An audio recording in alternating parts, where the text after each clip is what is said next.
ቀደምት ኢትዮጵያዊ ታሪክ የሚያዘክረው ጀግናና ታታሪ ሰርቶ አደር ብርቱ ሰው ለብዙ ሺህ ዓመታት በግፍ የሚሰቃየው ለእኩልነት ቆሞ ሀገር የሚያስቀድመው ክንደ ነበልባሉ የቴዎድሮስ ዘር የታንጉት ቤተሰብ ያበቄለሽ ይመር የግርሞ መነሻ የነውቢያ እያልና ጭልጋና አርማጭሆ መተማ እንዴት አለ እሜት ያይከል ብለው ሲመሰክሩልሽ በጥናት ጎህ ሲቀድ ሲተረክ ብርታትሽ የሴቶች ናሙና ጀግና በመሆንሽ እኔም ደስ ብሎኛል።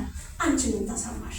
ጴጥሮስ ነህ ይሁዳ እያንዳንዳችን እዚህ የተቀመጥነው ብቻ ሳይሆን በዚህ ህዝብ ስም ለትግልም ለተለያየ ዘረፋም ለምንም ነገር ብለን የተደራጀነው በሙሉ እያንዳንዳችን ራሳችን ጴጥሮስ ነን ወይስ ይሁዳ?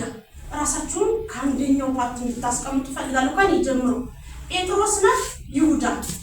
በህዝብ ተደራጅቶ በደሙ የነገደ የስልጣን ጥሙን የቆረጠ ኪሱን ለማድለብ ያበደ ለቆመበት ነፍሱን የሰጠ ወገኑን ያስቀደመ ለነጻነት ዋጋ ከፋይ ለማንነቱ የቆመ የትኛው ሰው ነህ አንተ? ወደ ራስህ ተመልከት። እንደ ይሁዳ ሳይሆን እንደ ጴጥሮስ ተጸጸተ።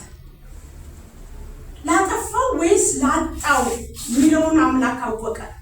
ጴጥሮስ ቢጸጸት ጸደቀ፣ ይሁዳ ቢጸጸት ታነቀ። የትኛው ጸጸት ያድናል? በሁለቱ ሰዎች አይተናል። ጴጥሮስ ነህ ይሁዳ? የትኛውን ሰው ሆነሃል? አመሰግናለሁ።